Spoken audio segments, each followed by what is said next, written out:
Yeah, good morning, guys. Mine happened to our friends in the Philippines. Guys, just wanted to come on here and give you all a reminder, and Bosshog, that this young lady here, Linda, used to be the caretaker at the shrimp pond.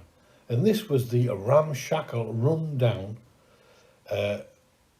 nipper hut that she was provided with by her boss, Bosshog.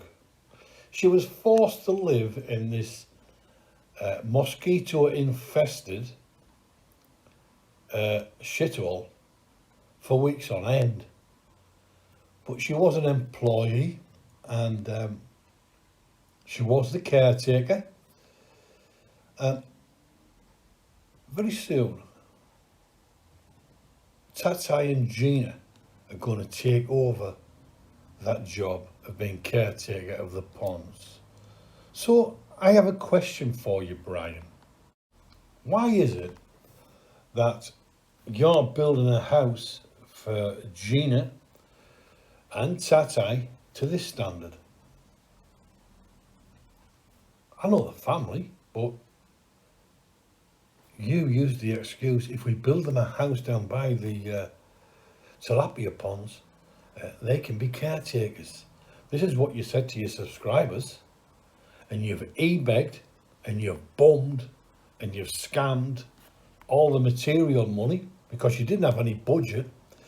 You were all sat round the table plotting and planning what you wanted, but you had no budget.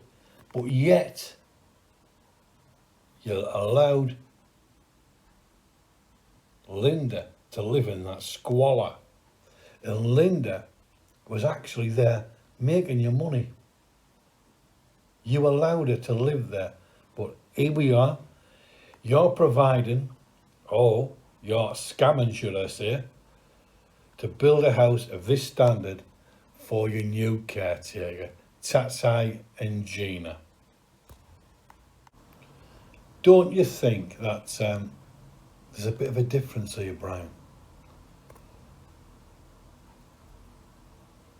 There's a hell of a difference.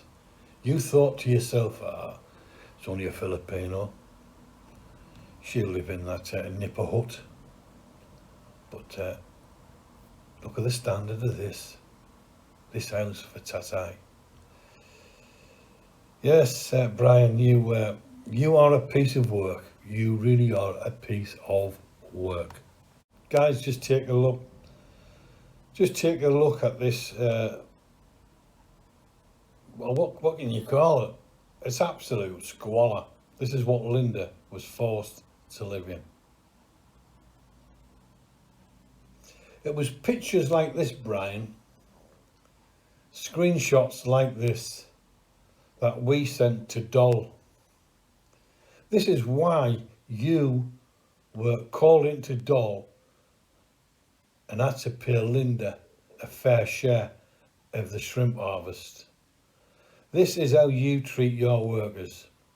Compared to the house that you're building now for Tatay and Gina, look at this clip of this absolute shithole.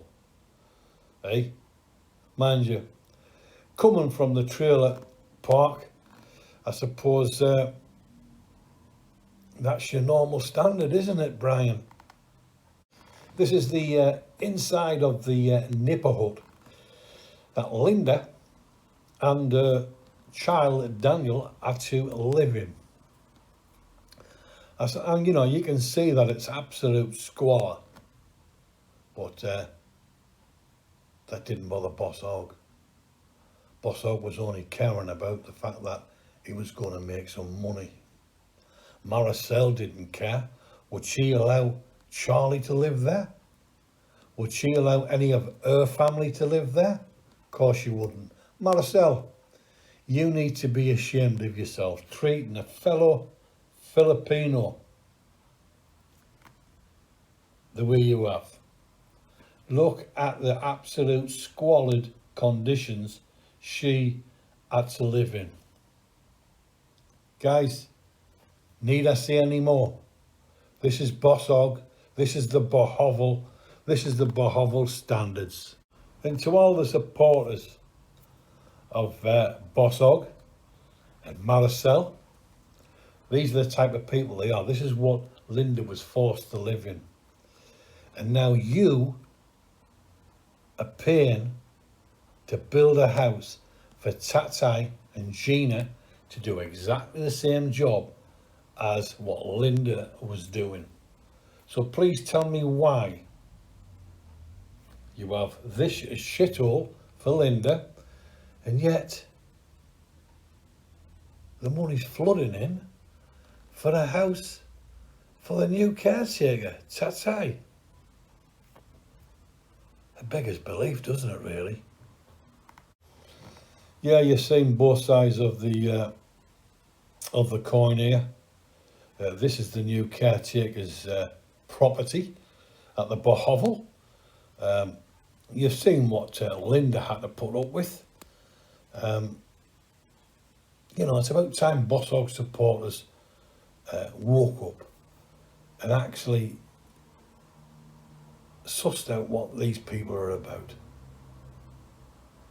You allowed that young lady Linda to live in squalor, and yet this is the type of property he's building now, or begging for materials to build.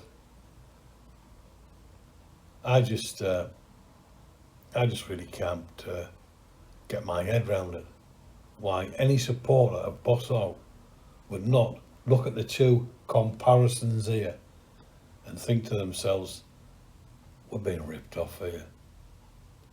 This is not right. And of course it's not right. Of course it's not right. Guys, till the next time,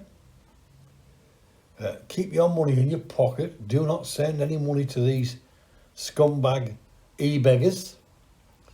This house built here, the caretaker house, that beggathon must be on now day 60.